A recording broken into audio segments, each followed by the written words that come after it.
Bueno, buenas tardes nuevamente a todos. Muchísimas gracias. Bienvenidos una vez más a AmCham Panamá.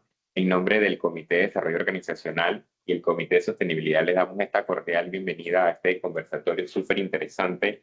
La verdad ha sido un conversatorio que hemos venido tanto Jennifer, Chair del Comité de Sostenibilidad y mi persona conversando hace varios meses porque realmente comenzamos a notar que en cada uno de los comités, en cada una de las reuniones que teníamos, al menos de desarrollo organizacional, siempre había un foco muy enfocado a sostenibilidad. Y la verdad es que sostenibilidad, y lo que vamos a conversar hoy es cómo realmente entender qué es sostenibilidad y cómo tiene esa transversalidad en el aspecto de nuestra cultura organizacional, del manejo de personas, del manejo de nuestros equipos. Y estamos muy contentos de por fin materializar esa realidad. Este panel no solamente pues lo vamos a desarrollar nosotros, sino también liderado por dos expertos y profesionales con más de 20 años de experiencia en conocimiento sobre realmente lo que es sostenibilidad y cómo ha sido el comportamiento durante los últimos años y hacer una comparativa de realmente cómo lo vemos hoy arraigado en nuestras organizaciones.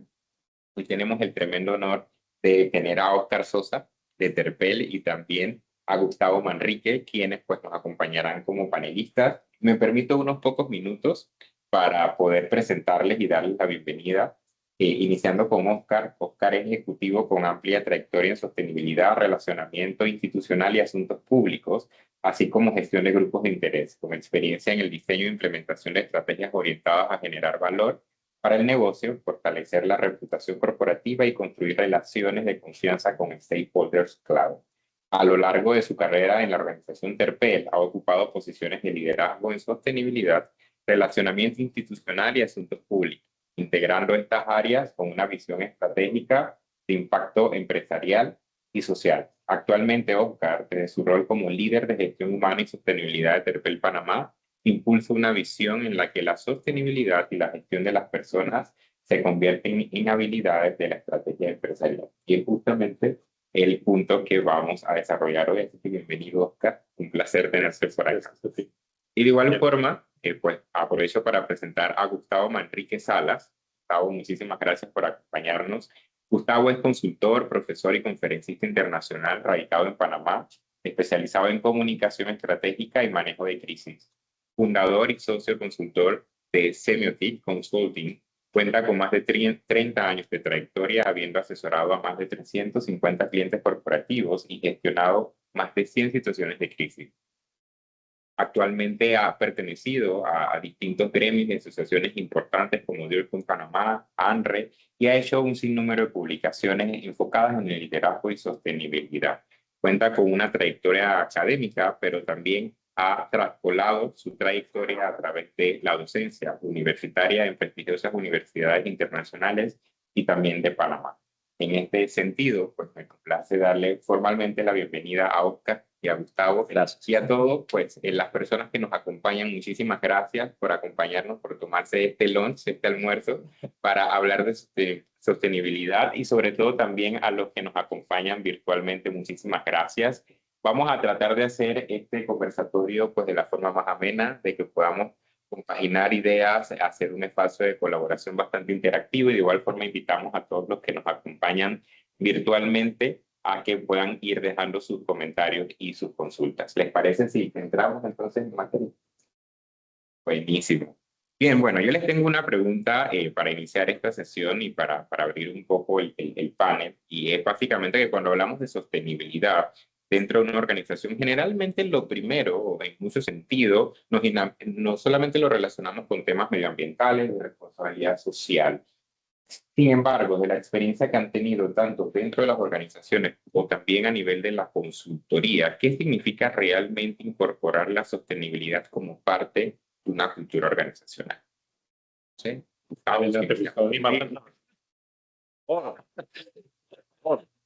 Bueno, eh, yo lo primero que quisiera hablar un poco es de qué es cultura, que a veces el concepto de cultura es tan poco tangible, a veces tan efímero, que decimos, sí, la cultura está allí y hablamos de la cultura. ¿Qué es la cultura?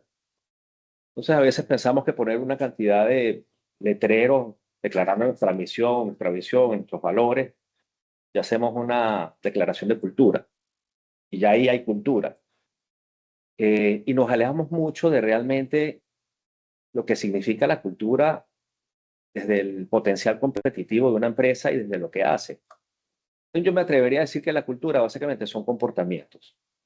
La cultura es cómo la gente crea códigos comunes, un idioma común, una forma de entender su entorno compartida, que genera comportamientos, y esos comportamientos son los que hacen que las cosas ocurran. Entonces, la sostenibilidad es una expresión de la cultura. Y esa expresión de la cultura puede ser tan potente como que la sostenibilidad forma parte del modelo de negocio, está liderado por una junta directiva y forma parte transversal de la forma de hacer negocio, o puede ser tan sencilla como la cultura no es tan importante para mí, voy a hacer algunas actividades específicas, pero no tengo un compromiso profundo. Así que la cultura al final es la que define la estrategia, es una expresión de la estrategia. Y, perdón, la estrategia es una expresión de la cultura. Y la sostenibilidad también es una expresión de la cultura. Entonces, dicho eso, yo me atrevería a decir que sin una cultura corporativa conformada por líderes que establezcan los comportamientos necesarios para un modelo de negocio sostenible, no hay sostenibilidad. Entonces, creo que esa es la correlación, empezando un poco por el título, ¿no? Sin una cultura corporativa es difícil que haya una cultura de sostenibilidad. Pero Gustavo, te agradezco mucho esta introducción y que hayas tal vez antes de adelantarnos a cómo conectamos la sostenibilidad, entender realmente qué es cultura, basado en los comportamientos y en muchos casos también en la visión, en la estrategia, como tú lo bien mencionabas, y la planificación organizacional de nuestras empresas, nuestras organizaciones. Cuéntanos un poco desde tu perspectiva, tal vez esta línea de sostenibilidad dentro de la cultura organizacional. Mira, muchísimas gracias a todos y creo que me tocó muy fácil pues después de la introducción de Gustavo. Sin lugar a dudas, lo comparto plenamente, Gustavo. Creo que los comportamientos son los que definen inclusive cualquier estrategia, tanto competitiva como corporativa. Y en ese caso creo que hoy por hoy una compañía, una organización tiene que ser muy hábil en lograr que sus equipos, además de verla plasmada, como decía Gustavo, que en realidad es muy lindo verla en paredes, en mesas, pero una cosa es verla y otra sentirla, aprenderla, interiorizarla, y que eso se lleve a la práctica generando un retorno de inversión. Digamos que las organizaciones, las compañías, somos, valga la redundancia, organizaciones con ánimo de lucro, clarísimo. En el caso de la compañía que represento, tenemos un objetivo de lucro clarísimo. Lo podemos lograr, sí, con prácticas sostenibles, priorizando la cultura como el centro de la estrategia, ¿sí? ¿Y por qué lo traigo a colación? Porque hoy por hoy creo firmemente que estamos en una economía de medios y no de bienes, donde todos los que estamos aquí presentes somos ciudadanos más conscientes de nuestras intenciones de compra, pero también de la forma en la que se comportan las organizaciones. Dicho eso, posiblemente ninguno de nosotros haremos parte de una organización cuyos principios y valores choquen con los nuestros. Posiblemente levantaríamos la mano y diríamos, este no es el lugar apropiado para mí, para otros tal vez sí. Y lograr que estas nuevas generaciones, Gustavo, centennials, aprendan y vivan eso, entiendan que realmente no hay caminos cortos en la forma de hacer las cosas correctamente. Ahí hay un desafío en el que la cultura es clave. Es clave lograr que esos valores, los principios, los veamos, los aterricemos y los vivamos con el objetivo de que eso genere un retorno de inversión para que mi organización sea sostenible en el tiempo. 100%. Gustavo, tú mencionaste dos palabras que para mí son así como que fabulosas y lo sabes. Mencionaste estrategia y hablaste de comportamientos. Muy puntualmente, ¿tú cómo piensas que se puede traducir una estrategia de sostenibilidad en comportamientos concretos dentro de una organización? Esto tiene que ver con el liderazgo. Desde mi punto de vista, el liderazgo es clave. Sí. El IESA, que están aquí mis compañeros del Centro de Sostenibilidad del IESA, hablan de liderazgo responsable. sin un liderazgo que genere el modelaje cultural, lo demás se cae. Y obvio, detrás de ese liderazgo, gobernanza. Es decir, ese liderazgo tiene que estar amparado y protegido por una buena gobernanza que haga que las cosas funcionen como la cultura lo ha definido. Pero sin un liderazgo responsable, como lo plantea el IESA, sin un liderazgo transformador, sin un liderazgo que sea capaz de establecer. Yo siempre digo que hoy en día el líder no es el que establece la hoja de ruta. Yo creo que hoy en día el líder es un narrador, es un storyteller que conecta códigos, conecta la codificación de cómo está diseñada la estrategia para que la gente la entienda, se la apropie y la ejecute. Es la persona que narra cómo la compañía se conecta con sus grupos de interés, cómo se conecta con las comunidades. El líder es la persona que dice cómo la compañía piensa, es su relación con el entorno y cómo la ejecuta. Entonces el líder es un conector de ideas, un conector de narrativas que hace que la gente crea en ese proyecto y se asocie, sea un cliente, sea un colaborador, sea un proveedor. Sin el liderazgo no creo que haya forma de lograr lo que tú planteas. Buenísimo. Y Oscar, tú tienes dos sombreros interesantes porque ves temas relacionados con capital humano, por decirlo de alguna manera, y también sostenibilidad, que es prácticamente los dos comités que estamos aquí reunidos. Entonces, desde esa perspectiva, ¿qué prácticas has visto que funcionan para lograr que una empresa entienda que la sostenibilidad no pertenece únicamente a un departamento? Porque generalmente dicen el departamento de sostenibilidad, creo que pasa en todas las empresas, sino que pertenece a una responsabilidad compartida de la organización. Muy interesante, Jamie. De hecho, tu sola pregunta da para otro comité. Sin lugar a dudas, pero la verdad muy interesante y ahí quiero contarles un poquito de la fórmula que nos ha funcionado a nosotros. Aquí, Interpel lleva aquí en Panamá 19 años. Y en esos 19 años, entender la cultura del equipo ha sido fundamental. ¿Por qué? Porque esta es una compañía atomizada. A diferencia de otras que tienen un lugar físico establecido, nosotros estamos por todo el país, desde Arián hasta Chiriquí, con equipos culturalmente diversos, con diferentes formas de pensar, estilos. Y creo que lo primero que pensamos fue precisamente cómo lograr esa cohesión y que todos hablemos el mismo lenguaje y que todos tratemos de actuar bajo la misma lógica hacia dónde quiere ir esta compañía. Y me quedo mucho con tus palabras, Gustavo, porque justo antes de que arrancara el comité, tú hablabas de gobernanza. Y ese fue el primer paso que dimos en Terpel cuando llegamos aquí a nuestra operación en Panamá. Hay que tener una estructura de gobernanza sólida, que nuestro comité ejecutivo aquí en el país lo implemente y lo viva y lo baje en escala a sus equipos. ¿Sí? Aquí, Jennifer, respondiendo a tu pregunta, digamos que creo que todas las compañías hemos pasado por ahí en donde se asocia que, como tú también lo decías, ¿sí? La sostenibilidad tal vez se asocia a temas ambientales única y exclusivamente y se requiere a... Acciones y voluntariado. Exacto, y siento que aquí en el país hemos tenido una evolución interesante, la filantropía, la responsabilidad social, después hablar de sostenibilidad y luego más recientemente de un esquema ASG. Todo es válido. Y creo que esa evolución precisamente nos permite establecer que una forma para entender que la sostenibilidad no es solamente un departamento, es pues establecer métricas, indicadores. Cómo estas iniciativas de sostenibilidad me generan un retorno de inversión que me permita pues mantenerme en el tiempo y ser sostenible, ¿sí?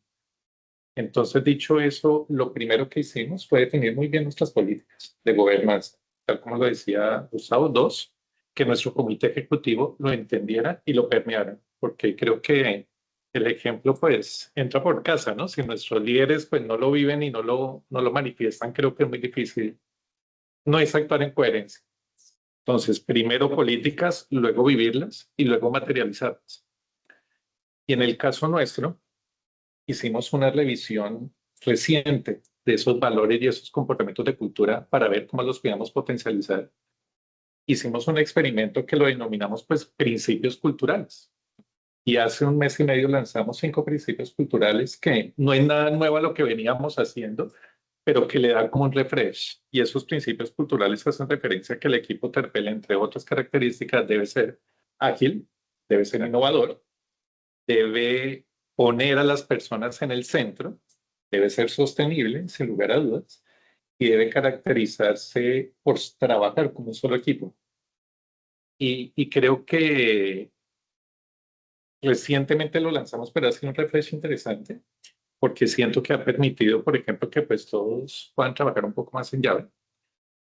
Cada líder de área tiene métricas puntuales para que estos principios se hagan realidad. Entonces, recapitulando, métricas, políticas, y que el comité ejecutivo lo viva y lo predique con el ejemplo. Te diría eso por ahora, que ha sido la fórmula de Terpel. Buenísimo. Algo súper interesante que mencionabas era el tema de las métricas. Y esto nos hace tal vez preguntarnos, o tal vez relacionar la sostenibilidad como una iniciativa corporativa. Pero creo que ahí es bastante interesante porque combina de forma muy transversal la importancia de la sostenibilidad en puntos clave, como lo mencionaba Jennifer, de gestión humana, lo mencionabas tú, el relacionamiento con la innovación, para que realmente la sostenibilidad sea lo más amplio, lo más global dentro de las organizaciones. Pero eso me hace analizar o pensar que hay bastantes retos cuando ya nos enfocamos un poco más al plano de liderazgo. Porque cómo tal vez los líderes de las organizaciones tienen esa capacidad para que sus equipos o la cultura global de su organización deje de ver la sostenibilidad como tan solo una iniciativa corporativa que está, sí, bien enfocada a KPIs o indicadores de gestión para realmente medir que se está ejecutando y cómo realmente lo vemos inmerso en tal vez, si no vamos a algo un poco más plano a la integridad del colaborador como tal, para yo evidenciar que realmente soy una organización sostenible si lo extrapolamos a la gestión humana. Desde la experiencia que ambos han tenido y sobre todo tal vez en el caso tuyo, perdón, Oscar, que manejas ambas perspectivas de la organización que representa, ¿cuáles tal vez son esos retos que presentan los líderes actualmente y cuál es la recomendación que ustedes pueden compartir? Ahora me toca a mí. Ahora voy yo, ahora voy yo. Sigas con tu proceso. Bueno, yo creo que es interesante y ahí me voy a ir un poco al ámbito en el que Gustavo está experto. Yo creo que a veces las compañías nos enfocamos en que la estrategia reputacional nuestra debe estar más enfocada hacia afuera, ¿no? A construir la narrativa y a contarlo muy bien hacia afuera, pero a veces se nos olvidan estos líderes que tú acabas de señalar, estos embajadores que nosotros tenemos adentro. Entonces ellos, valga la redundancia, pues son embajadores de la marca, en este caso de Terpel con familiares, amigos, así como con todas las organizaciones que representamos. Entonces, dicho eso, yo creo que algo que hemos hecho y que nos ha funcionado es que nuestros equipos realmente entiendan cuál es el propósito de la organización, ¿sí?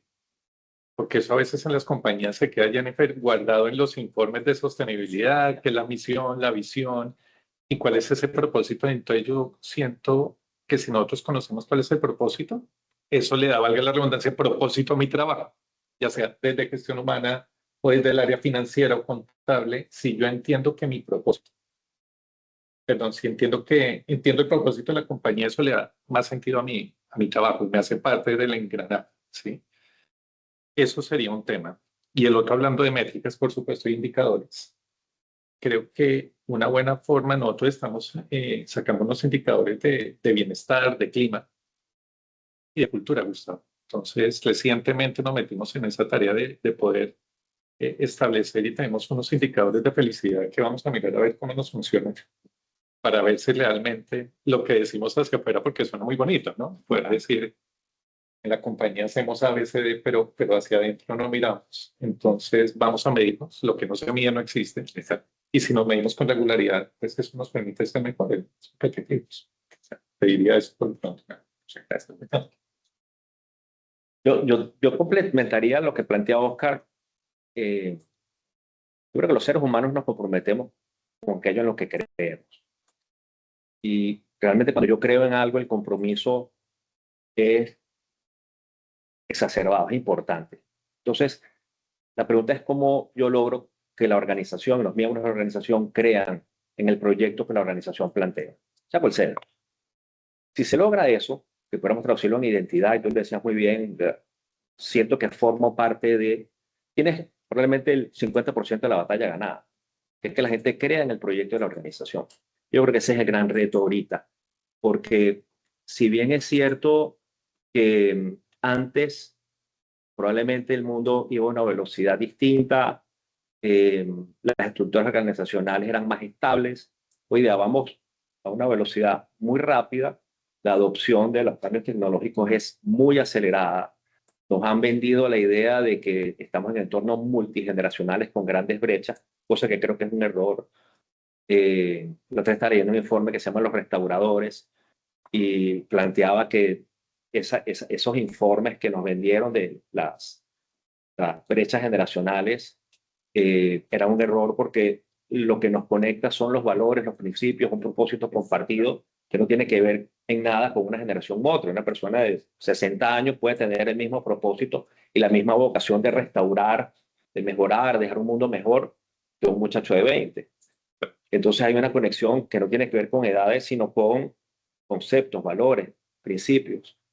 Entonces yo creo que el gran reto allí es apostar a crear valores, principios, creencias compartidas sobre una propuesta de negocio, sobre una propuesta de organización y que se trabaje sobre eso que nos une. Yo creo que eso es lo más complejo hoy por la velocidad del cambio, las exigencias que tenemos en las organizaciones actualmente. Disculpa, mira, escuchando a Gustavo me acordé de algo que no sé si ustedes lo sabían, y fue como paréntesis. Hay algunas compañías en el mundo cuyos colaboradores se tatúan el nombre de las compañías. Y tengo una en el radar, Harley Davidson. Las personas que trabajan en Harley Davidson se tatúan, la mayoría, ¿no?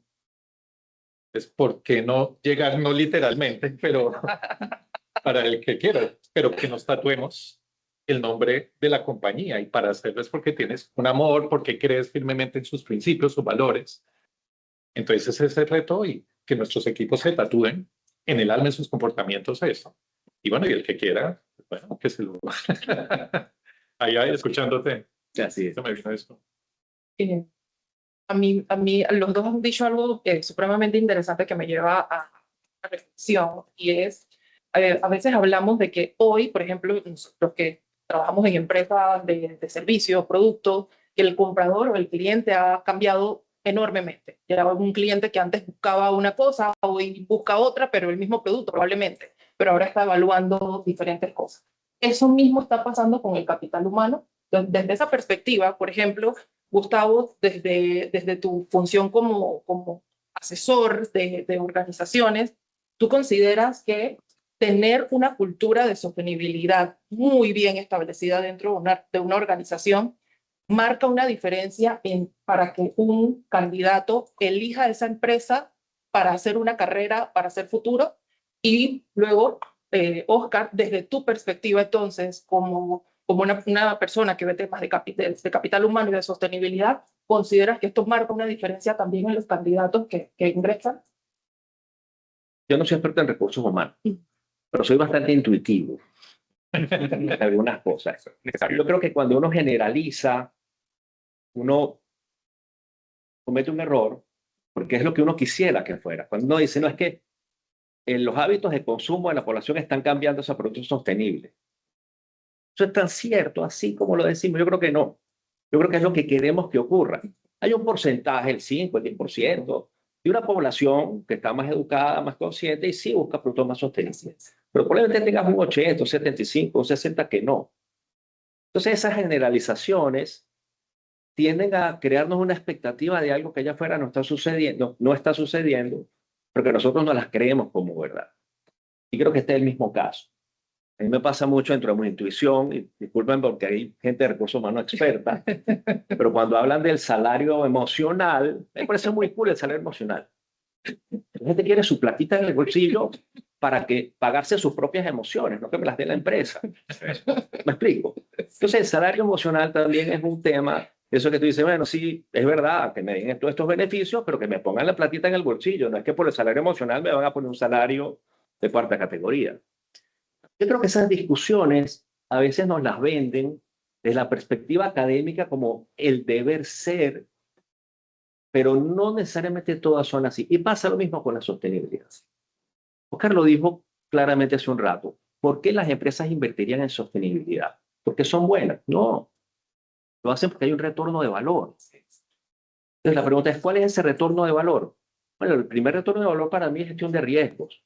Tú tumbas una gran cantidad de riesgos asociados a hacer las cosas mal desde la perspectiva social, ambiental y de gobernanza.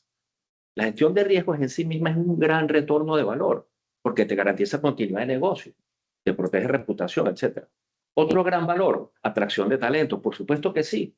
Hay una gran masa de colaboradores que quieren trabajar en un lugar donde conectan con su propósito de vida, con su forma de hacer las cosas. Ahora, ¿por qué las generaciones se mueven tanto de trabajo? Porque hay un mito, tú lo vas a saber mejor que yo, que los jóvenes duran muy poco tiempo, no hacen carrera en las corporaciones. ¿Por qué lo hacen? Bueno, porque hay otros elementos, además de esa conexión de propósito, que juegan en la decisión. 100%. Si yo consigo una organización que comparte mi propósito de vida en la que puedo trabajar, voy para allá. Pero si otra, que probablemente no me compensa completamente ese propósito, pero me paga el triple, también se van a ir y tratarán de sobrevivir por un tiempo y hacer los cambios que puedan hacer. Yo no creo que los procesos humanos son lineales. Yo creo que son rompecabezas que uno va armando y la sostenibilidad, sin duda alguna, se traduce en valores de atracción del mejor talento posible, jóvenes que creen en la sostenibilidad y comparten esos códigos y hace que la organización sea competitiva preservando esos códigos. Creo que sí, la gestión de riesgos, la cadena de valor de una compañía, cuando es cadena de valor, que es la posibilidad de ser un proveedor confiable para esa empresa que está exigiendo mitigación de tu huella ambiental, por ejemplo. Creo que hay muchos valores en el portafolio de decisiones. No, más o menos voy por ahí. Buenísimo. Pues ya. Realmente me queda muy fácil escuchar a Gustavo. Si yo agregaría que para cualquier tipo de persona, y voy a poner el ejemplo de Terpel, nos ha pasado que recientemente muchos chicos jóvenes llegan con una visión distinta al mundo del combustible en general. Y alguno me decía estas palabras, Oscar, yo pensaba que esta era una industria paquidérmica, ¿sí? Dinosauria, ¿sí? Pero cuando veo que en el caso de ustedes predican lo que dicen en términos de, por ejemplo, que ustedes tienen iniciativas de bienestar para sus equipos, tienen un gimnasio para equipos, para el equipo de estaciones tienen un lugar de bienestar para ellos. Cuando ven en la práctica lo que se dice, es un amor y han optado por quedarse. Hoy por hoy, en nuestro equipo corporativo, cerca del 38% del mismo está entre los 24 y 29 años. Ese reto es para nosotros lograr que se fidelicen, que se queden no siguiendo la costumbre de nuestros padres, porque también tenemos el otro caso de que hay personas que llevan 30, 35 años en la misma organización. Entonces aquí el reto es lograr que se enamoren, que ojalá algún día se tatúen la marca. ¿Sí? ¿Por qué no pensarlo? ¿Sí? Entonces cuando ven coherencia y cuando ven buenas prácticas de liderazgo, Gustavo, yo creo que eso es clave. 100%. El liderazgo es fundamental para la retención del talento. Totalmente. Y bueno, no es un secreto tampoco que en muchas organizaciones realmente los equipos de gestión humana son inhumanos, ¿no? Hay prácticas que atentan contra la coherencia, entonces, ¿tú cómo me vas a exigir algo si no lo predicas y lo aplicas correctamente, ¿no? Entonces, uno hay que enamorar a las personas. O sea, creo que la fórmula es sencilla, haciendo las cosas bien y correctamente. No se requiere una fórmula mágica adicional y, como le decía Gustavo, con una clara estructura de gobernanza. Si tenemos una sólida estructura en ese sentido, funciona muy bien. Y para darte paso, Gustavo, si quieres agregar algo más, nosotros también somos muy incisivos en el sistema de ética y transparencia. Y eso ha generado mucha confianza en los equipos. Y aprovecho para comentárselos. Terpel tiene una línea de reportes confidenciales gratuita a nivel nacional. Si tú ahí ves un comportamiento inadecuado de algún funcionario del Terpel, llamas y reportas la situación y de forma confidencial se gestiona. Eso genera confianza, ¿sí? Y eso nos ha funcionado para ser mejores. Y cierro señalando que si, por ejemplo, Terpel fuera la única compañía de combustible aquí en el país, Gustavo, no estaríamos acá, no estaríamos pensando en iniciativas de bienestar y reflexionando sobre esos temas, porque, bueno, sí o sí es un producto al cual hay que acceder. Entonces, el reto es de las compañías lograr que de cualquiera de las personas se enamore y hay que romper mitos en ese sentido. 100%. Yo creo que para agregar allí algo que he tenido la oportunidad de visualizar y de evidenciar, sobre todo en ámbitos de formación, y no es que yo tenga cronológicamente avanzada edad, pero desde muy joven tuve la oportunidad de poder iniciar a formar otros jóvenes. Y mucho de lo que hoy, hablando de eso, y yo coincido totalmente contigo, Gustavo, de tal vez esa mala comunicación de las brechas generacionales, que realmente lo que tal vez pueda ser distinto es que ahora las generaciones avanzan a paso más rápido, porque quieren no solamente aspirar a qué valor agregado puedan las organizaciones brindarle a ellos para su desarrollo profesional, sino también sentirse que han desarrollado ese engage que les permita a ellos agregar valor. Y ahí hacer una conexión que va muy alineada tal vez a esos valores, a esa cultura que hemos venido conversando durante la sesión. Antes de continuar, hay una pregunta que nos comparte David Natera, quien es... Hay dos. Sí, hay dos. La primera es de David, ¿verdad? Sí, las dos son de... Las dos son de David. Entonces, como estábamos justamente hablando de liderazgo antes de pasar como al siguiente paso del panel, que es hablar un poco de sostenibilidad del futuro, dice David, pregunta para ambos, en el contexto del liderazgo, ¿cómo se evita que la narrativa de sostenibilidad en la cultura empresarial degenere en simple retórica sin métrica de desempeño vinculante? Entonces, yo creo que, bueno, pueden haber diferentes fórmulas, ¿no? Pero para responder esta pregunta, Rafi, yo creo que la rendición de cuentas es importante. Y ahí retomo los informes y reportes de sostenibilidad. Creo firmemente y soy convencido de que además de ser una herramienta potente de comunicación, son una buena forma de rendir cuentas, ¿sí? Alguien puede decir, y Gustavo me corriges, hace 10 años atrás alguien podía levantar la mano y decir un financiero, ¿yo por qué voy a compartir, Oscar, mis resultados de vida y resultados para que la estrategia y la competencia se entere? No, la respuesta es una sola y firme y contundente, por transparencia, ¿sí? Y la rendición de cuentas ayuda en ese propósito. Y yo creo que ver cómo tu propósito y la cultura se materializan en resultados puntuales a través de un reporte periódico hacia todos tus grupos de interés, bueno, puede ser una forma, un camino. Sí, yo agregaría uno, es que la sostenibilidad no tiene que ver con la empresa, tiene que ver con el ecosistema que crea la empresa alrededor de sus dinámicas. Entonces, fuera de las métricas que son fundamentales, yo creo que uno de los aspectos más importantes es cuando tú haces trabajo colaborativo y son esos terceros que están trabajando contigo quienes alzan la mano y dicen gracias a esta empresa porque vean todo lo que está haciendo. Entonces, el endoso de un tercero que forma parte de tu ecosistema de trabajo, si una comunidad, grupos ambientales, tus mismos colaboradores, es decir, todo ese contexto con el que tú trabajas de forma colaborativa, terminan validando la buena labor, el buen desempeño corporativo. Y eso para mí es tan importante como el reporte, porque el reporte, sobre todo los reportes ESG ahorita, tenemos una experta en reportes ESG, son puras métricas, datos. Lo que me están pidiendo es cifras. Pero la pregunta es, ¿qué significa la cifra? Y ese significado de la cifra no es un storytelling como el que los reportes de antes, que era un plan de mercadeo y PR, sino es cómo esa cifra se traduce en lo que tu ecosistema es colaborativo, como dije, comunidades, gobiernos, reguladores, hablan de ti. Y eso hoy día es fundamental porque ese es tu protector de riesgo reputacional en un entorno mediático donde no controlas nada. Sí. David también nos deja otra pregunta, Jennifer Pelá. Sí. Cedo. ¿Cómo se completa? Sara, pues, Ahí, sí. que se movió, creo que era Sí. también, ¿no? Ahora sí. Dice, ante el marco de los Objetivos de Desarrollo Sostenible y la realidad regulatoria panameña, ¿qué infraestructura de medición específica implementan para asegurar que el capital humano aplique criterios sostenibles en la toma de decisiones cotidianas? Interesante, porque siempre andábamos con la bandera de los ODS para todos lados. Así es. Interesante la pregunta. Criterios sostenibles en la toma de decisiones. Bueno, yo creería que de mi parte, Gustavo, tal vez, digamos que las organizaciones cuentan con algunos estándares, y aquí retomo lo que decía Gustavo, tal vez el contar con terceros validadores de esa cuestión ayuda, ¿sí? Si yo mismo me mido conmigo mismo, tal vez no voy a ser muy objetivo, ¿no?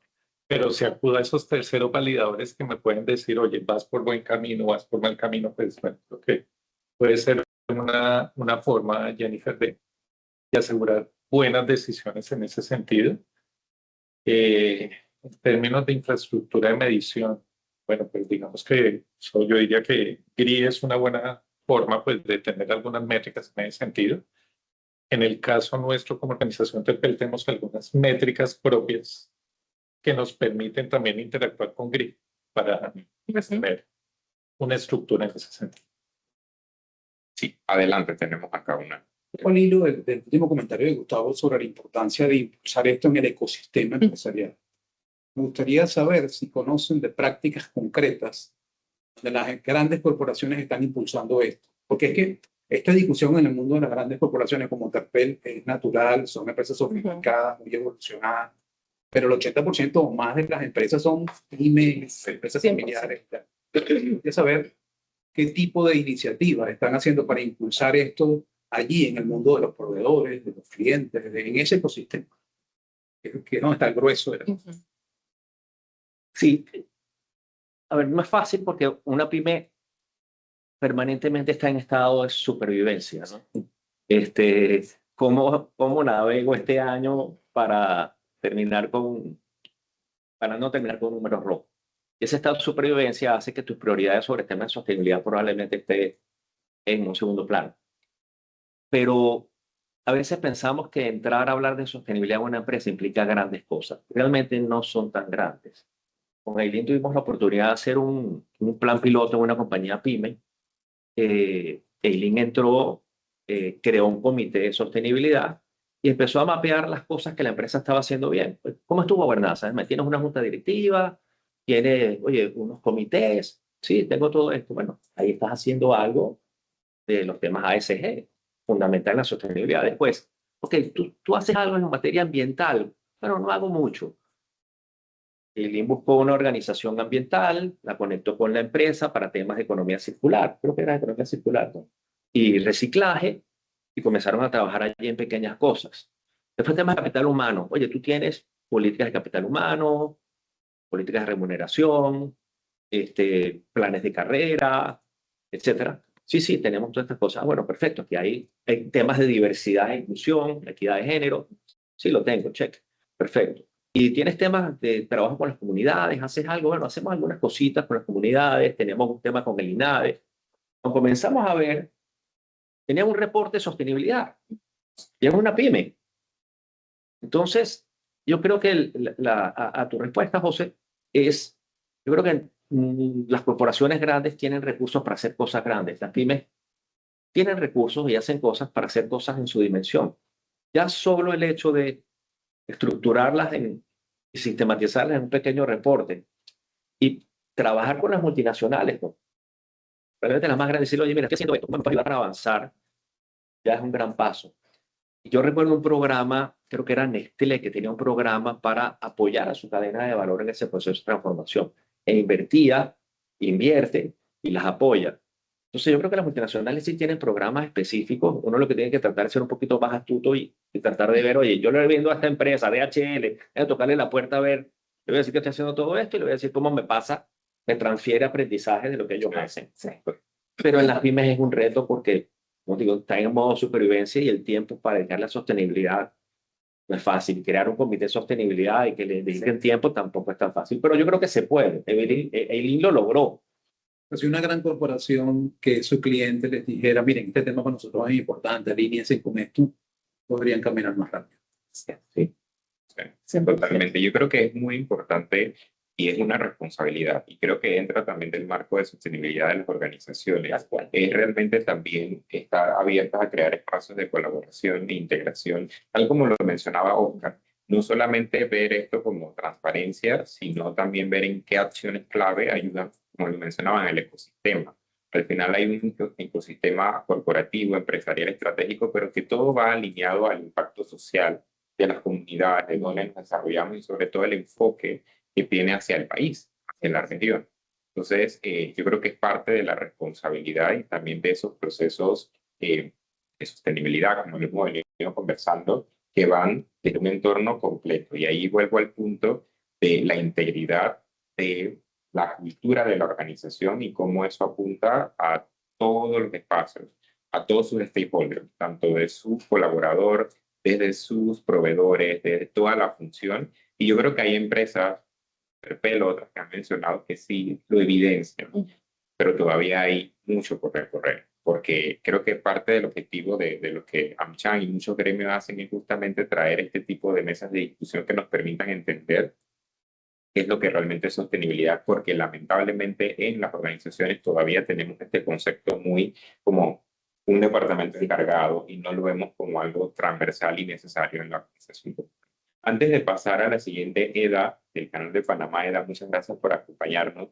Nos hace una consulta interesante, un poco más técnica, y dice cómo se implementan iniciativas de responsabilidad social, de ESG, sostenibilidad y descarbonización en una misma organización.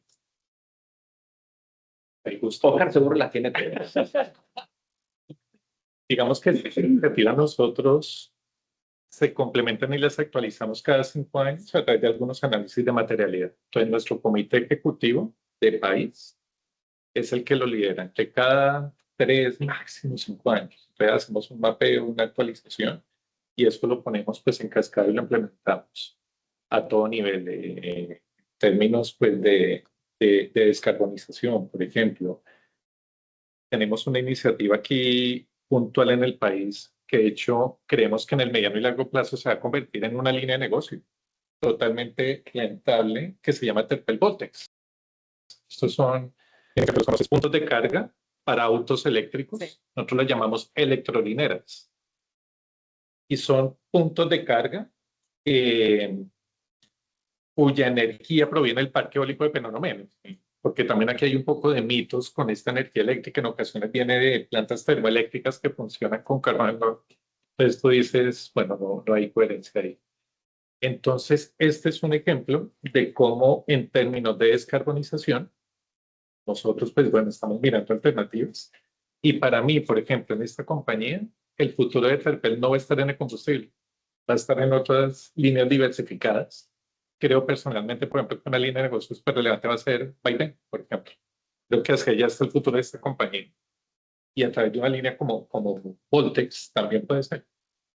Entonces, combustible como tal nos permitió llegar acá, pero pues bueno, ya hay planes a largo plazo y en materia de descarbonización, pues eso es lo que hacemos. Y eso es un ejercicio del análisis de materialidad que lidera nuestro comité ejecutivo aquí en el país. Oh. Yo no soy experto en descarbonización, así que sería muy irresponsable de mi parte agregar algo, pero sí puedo decir que el Canal de Panamá está haciendo un trabajo espectacular en todos los proyectos ambientales. Creo que están trabajando con los clientes en tema de beneficios especiales para los barcos que usan combustibles menos contaminantes. Ella nos las puede contar mejor, pero yo no soy experto en carbonización, pero sí felicito al Canal de Panamá que hizo la pregunta porque ellos sí están trabajando mucho en eso y Pino Marota, como líder de sostenibilidad, ha estado trabajando mucho en los proyectos de descarbonización. Mira, y hay unos temas interesantes de bioetanol, etanol verde. Ahí en la compañía, por ejemplo, estamos haciendo investigaciones para pensar en utilizar combustible a partir de plásticos utilizados. Entonces, hay investigación de fondo para que esto ya se lleve a la práctica, ¿no? Sí. Inclusive hay algunas iniciativas, bueno, que ya están un poco avanzadas, sobre todo aquí en América Latina, en México, Chile y en Colombia, en la que con hidrógeno verde, pues puedes mover tu vehículo, ¿no? Le metes hidrógeno y te bota oxígeno. Es cero contaminación. Pues bueno, hay iniciativas en curso. Buenísimo. Bueno, yo creo que un poco ya para mirar al futuro y viendo el tiempo que nos queda, yo sí le quería que ambos nos cuenten un poco su perspectiva de cómo creen que va a evolucionar esta relación, este matrimonio que existe entre sostenibilidad, cultura y competitividad empresarial, porque están ligadas las tres. ¿Creen que va a evolucionar esto? ¿Qué necesita? Sí, yo primero, algo que no puedo contestar, pero que puedo decir, es que la inteligencia artificial va a cambiar absolutamente, va a ser más eficiente absolutamente todo. Incorporar la inteligencia artificial en los procesos de sostenibilidad va a ser fundamental. No sé cómo, pero evidentemente va a dar un resultado completamente distinto y mucho mejor a lo que tenemos ahora, sobre todo en los temas de métricas, ¿no? Indicadores. Lo otro, que es más soft, pero para mí es de lo más potente, es la transformación del liderazgo. Es decir, el líder deja de ser una persona que sabe todo, controla el negocio, para ser un articulador de conceptos, de códigos, de cultura, que al final eso se traduce en competitividad, porque no hay nada más competitivo que una cultura bien estructurada. Las grandes corporaciones exitosas, las que perduran en el tiempo, organizaciones centenarias, lo que las ha hecho exitosas es la continuidad de sus principios culturales a lo largo del tiempo. Pueden cambiar el modelo de negocio, pueden cambiar, hacer transformación digital, pueden hacer lo que tú quieras, pero los principios que rigen la forma de hacer negocio perduran en el tiempo. Creo que eso es fundamental para organizaciones que quieren perdurar. Organizaciones que quieren hacer plata rápido, no hay problema. Tú tomar atajo, hacer lo que tú quieras, agarras tu plata y quebrarás en poco tiempo. También se vale. Pero la vocación del empresario, con visión de largo plazo y permanencia, creo que tiene que ver mucho con la forma como el liderazgo entiende su rol a partir de ahora. Yo coincido con Gustavo, una inteligencia artificial, 2 liderazgo y 3 ética, ¿sí? ¿Y por qué ética? Porque, bueno, creo firmemente que esta es una forma de hacer negocios. Sí. Atrás están quedando desapareciendo esas compañías que, aplicando la máxima maquiavélica de que quien justifica los medios, atentan contra sus equipos, negocian por debajo de la mesa, no entienden que el entorno es un factor, un insumo clave de producción. Entonces, si tú no eres capaz de mapear todo eso, pues haces dinero rápido, lo que sea Gustavo, y se vale, pero desapareces, ¿sí? Y si quieres tener vocación de permanencia en el tiempo, pues hay que tenerlo presente, ¿sí?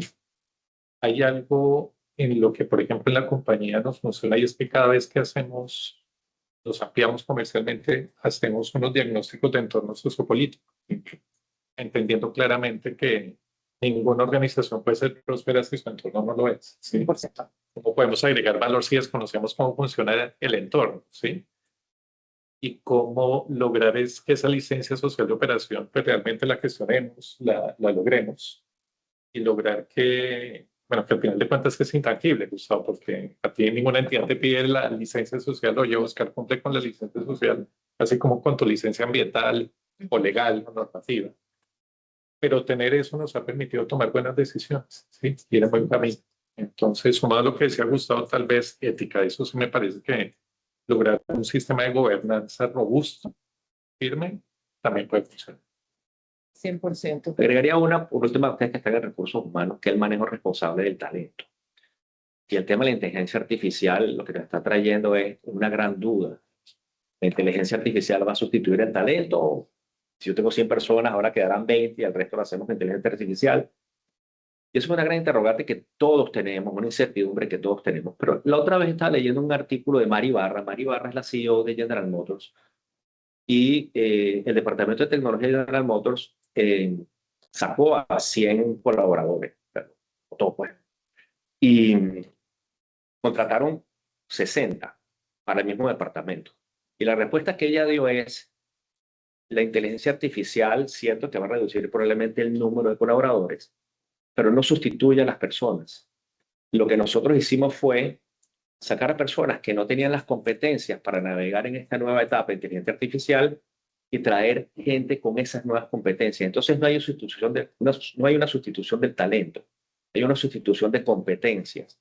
Me llamó mucho la atención porque yo creo que uno de los grandes retos de quienes tienen la gestión del talento en sus manos es cómo ayudan a las personas a navegar en una etapa donde nadie tiene todas las respuestas a todas las preguntas. Todos tenemos una interrogante en nuestras cabezas de qué va a pasar conmigo, pero tenemos que ser empáticos, inteligentes, sabios en acompañar en ese proceso a las personas. Entonces creo que eso también es un reto desde el punto de vista de sostenibilidad, el trabajo interno de la organización y la cultura que tenemos que afrontar.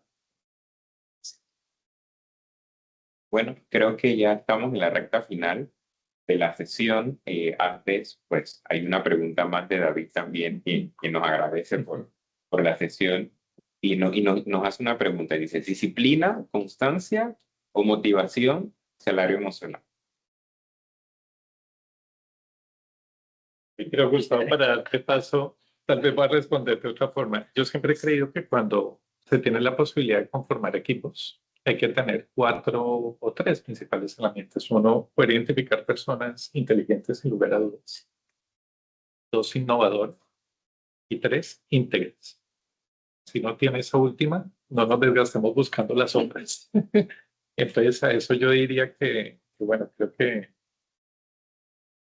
que para mí es clave. Trataría tal vez a disciplina, constancia en términos de lograr, pues, bueno, buenos equipos de trabajo. Señalando que, bueno, si eres íntegro, no te haces. Sí, puede ser brillante. Y me gusta en ocasiones tal vez yo no sé si aquí todos se vieron de Big Bang Theory, esta serie. Por supuesto. Y recordaremos a Sheldon Cooper. Sheldon, brillante por sí solo, pero con unas inhabilidades sociales tremendas. Entonces creo que en las compañías no debemos tener Sheldon Coopers. Debemos fortalecer otro tipo de habilidades que nos permitan crecer, perdurarlo. 100%. No, yo diría todas las anteriores. Cuando yo hablé de salario emocional, no lo estoy minimizando. Ojo. Nada más maravilloso que llegar a una organización que tiene tu gimnasio, tiene tu cuarto de lactancia, tienes un ambiente laboral maravilloso, haces voluntariado. O sea, eso es fundamental y es clave.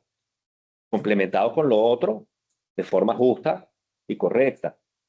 Y complementado con la disciplina y la persistencia, porque persistencia mata talento.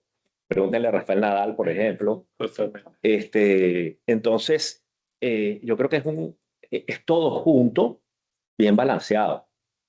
Así que no es una u otra, son todas las anteriores. Bueno, también abrimos el espacio para los que nos acompañamos presencialmente. Si quisieran, antes de finalizar el panel, agregar algún comentario, una pregunta que agregue por muchísimo valor a esta enriquecedora conversación. Yo creo que perdón, si hablaron de las pymes, ustedes volvieron un poco a la base. Yo creo que muchas pymes quizás no entienden la base de la sostenibilidad. Es decir, que cuento con una buena organización que está bien estructurada, eso es ser sostenible. Quizás para muchos ven las grandes empresas y dicen, no, lo que pasa es que ser sostenible es hacer alianzas con Ancon, irme a reforestar. No, eso es parte, es una acción. Pero creo que ir a la base y decir a las pymes que no, ser sostenible es tener una buena estructura organizacional, ser transparente en lo que haces. Ya con eso eres sostenible y creo que eso es muy importante dejarlo claro para esas pequeñas pymes. 100%. Sí, creo que alineado un poco con tu comentario, y creo que tal vez una de los debilidades o el problema con la sostenibilidad ha sido la etiqueta. 100%. ¿No? Y justamente eso como no permite de pronto a las pequeñas empresas conectar con lo que realmente hacen, que simplemente hacer negocios de una buena manera, porque además es sostenible y porque te genera rendimiento y réditos a tu propio negocio. Entonces yo creo que ese ha sido a lo mejor un poquito el bloqueo de alguna manera para las pequeñas empresas, y aventurándome un poquito con el tema de hacia dónde va este tema de la sostenibilidad y la cultura y bueno, fundamentándome en lo que ambos han compartido el día de hoy, yo me aventuraría a decir que los departamentos de sostenibilidad van a desaparecer. Y es que deben desaparecer, porque es que la sostenibilidad debería estar integrada de manera transversal en todas las labores y funciones del negocio. Entonces, yo creo que el futuro va hacia allá, que no les vamos a necesitar a un equipo nada más dedicado a monitorear, y creo que los indicadores, una buena gobernación, un buen liderazgo van a hacer que esto camine de manera natural con una visión de la sostenibilidad como parte de estratégica y de gestión de riesgo y de resiliencia. En la medida que lo veamos de esa manera, creo que... Buenísimo. Sí. Yo creo que pasó igual con los equipos de innovación. Muchas veces tenía equipos de innovación. Esos equipos de innovación con un área de innovación desapareció. La innovación está inmersa en todos los departamentos. Y algo que también, cuando ustedes dijeron, ir a validarse con terceros, de que en verdad estoy siendo sostenible. Por ejemplo, cuando uno hace las encuestas de reputación, que sale a sus clientes a preguntar, ¿te parece que soy una empresa sostenible porque hago esto? Quizás el público de a pie no sabe qué es ser sostenible. Entonces, ¿qué? Irme a validar con mis clientes, que me validen si en verdad estoy siendo sostenible, o irme a validar como una empresa que sepa de sostenibilidad y que diga, bueno, sí lo eres ante la empresa, pero al final, ¿qué genera más valor? ¿Que valide una empresa de sostenibilidad o que me den esa licencia social para operar diciendo que en verdad soy sostenible? Es como una ambivalencia que muchas empresas se juegan, por ejemplo. Totalmente, y Sí. escuchándote, una empresa es socialmente responsable cuando sencillamente cumple con el core de lo que debe hacer. Con lo que debe hacer Tan 100%. sencillamente como eso. Si 100%. no, no deberías existir. ¿sí? Ujú. Entonces, eso es una base para hacerlo. Y también escuchándote, creo que las compañías a veces pecamos y cometemos el error de exigirle a nuestra cadena de valor, oye, tienes que ser sostenible. Sí. Y nuestros aliados, bueno, ¿y eso cómo lo hago? Exactamente. Se traduce. ¿sí? Exactamente. Y sobre todo con estas pymes y mi pymes, Ujú. en los que, como decía tú, Gustavo, y creo que ahí hay una responsabilidad grande, grande. Y debemos mirar hacia adentro, hacia la cadena de valor y acompañarla para que realmente entiendan y vivan. Eso porque al final esto es rentabilidad y con ellos, con una estructura de gobernanza, van a ser empresas grandes, van a crecer. Sí, Al final, cuando vemos, a veces cuando estamos viendo la estructura interna y decimos, bueno, ¿cuántos colaboradores tiene mi empresa? Ah, tiene 1000. Ok, tiene 1000 a los que yo le pago directamente. Pero al final, cuando ves entre todos los proveedores que yo tengo, realmente yo tengo mi empresa, tiene 3000 colaboradores, porque tengo 2000 que están por parte de un proveedor. Entonces, eso que ustedes mencionaban es supremamente importante como nosotros, las empresas que somos más grandes, nos volcamos un poco a ver cómo está nuestra estructura de cadena de valor y cómo nosotros podemos ir acompañando esa estructura de cadena de valor para que pueda seguir siendo funcional a lo largo del tiempo, no solamente para nosotros, sino, ¿por qué no?, para que puedan abrirse también a otros espacios, ¿no? Y eso es parte de la sostenibilidad, eso por un lado. Y por el otro, esto es verídico, sigue existiendo hacia adentro y hacia afuera de las organizaciones todavía un tabú o un desconocimiento de qué es sostenibilidad. O sea, lo seguimos viendo como una frase muy por allá arriba, muy, pero no la sabemos aterrizar. Y dentro de las organizaciones, tú le preguntas al colaborador más técnico y le preguntas, ¿tú aportas a la sostenibilidad? Le digo, yo no, yo soy el que arregla los carros. Ah, pero sí, o sea, ¿cómo él traduce esa palabra que suena muy por allá arriba en lo que él hace en el día a día y en lo que la organización también hace? Entonces, nos falta mucho aterrizar y dejar de que esto sea una palabra por allá arriba y ver cómo la aterrizamos cada vez más para que nuestra gente realmente la comprenda, pero también para que el panameño de a pie, porque me encanta, ahora que la compañera habló del tema de reputación, porque al final seguimos viendo reputación desde el que conoce de sostenibilidad, pero el que me da realmente esa reputación es el panameño de a pie todos los días, que mi negocio le impacta o no de alguna manera todos los días. Entonces, creo que esta sigue siendo un tema que tiene mucha conversación, un tema que podemos llevarlo a diferentes, me encanta que lo podamos hacer acá con UNEI, porque creo que la cultura organizacional tiene un impacto importante en que los temas de sostenibilidad realmente alcancen a toda la organización, se vuelvan transversal y que en algún momento los departamentos de sostenibilidad desaparezcan. Estoy haciendo el harakiri de alguna manera.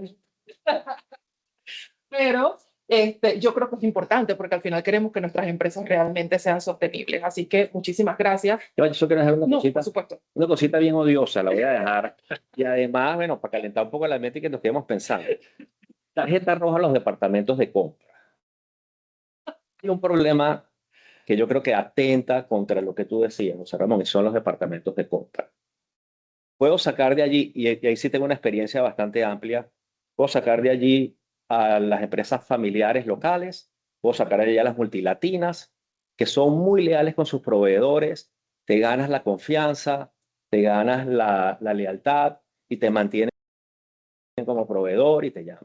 Las multinacionales han hecho mucho daño en todo ese proceso porque los departamentos de compra normalmente contratan por precio y tienen un estándar internacional. Bueno, desde México hasta Argentina, el precio promedio es este, por tanto, si tú estás en cualquier país de América Latina, eso es lo que pagamos. Entonces, una empresa proveedora de esa multinacional que viene haciendo un trabajo de mejorar su proceso de sostenibilidad, su huella de carbono, que tiene un costo, pero probablemente ella, su estructura de costos cambie, tiene que subirle un poquito al precio y la dejan fuera después de haber sido 5 años proveedor de esa multinacional y contratan a la otra que no está haciendo nada, pero tiene menos precio. Entonces, los departamentos de compra hay que educarlos, hay que crear políticas donde incentiven a los proveedores que están yendo a la dirección correcta, aunque sea un poco más caro, porque la verdad es que lo sacan. Entonces, eso se lo dejo ahí como un comentario caliente. Bueno, nuevamente muchísimas gracias tanto a los que nos han acompañado virtualmente como a los que han tomado el tiempo de acompañarnos acá. Desde AmCham siempre estamos encantados de crear estos espacios de conversación, de debate interesante sobre temas que son parte del día a día, pero que a veces por falta de políticas de comunicación y de comunicación que se extrapole a todo tipo de personas y criterios, dejamos a veces por detrás. Entonces, los invitamos siempre a ser parte de los comités, tanto de desarrollo organizacional como de sostenibilidad, y cada uno de los comités pues, que tenemos acá en AmCham, para que realmente podamos conocer qué está pasando en sus organizaciones, cuáles son esas iniciativas y cómo podemos seguir aportando pues, al engranaje económico y corporativo del país. Así que muchísimas gracias a todos y bueno, nos veremos pronto en un próximo comité. Así será. Muchas gracias. Gracias. Muchas gracias. Gracias, Oscar. Gracias. A ti, Gustavo. Gracias.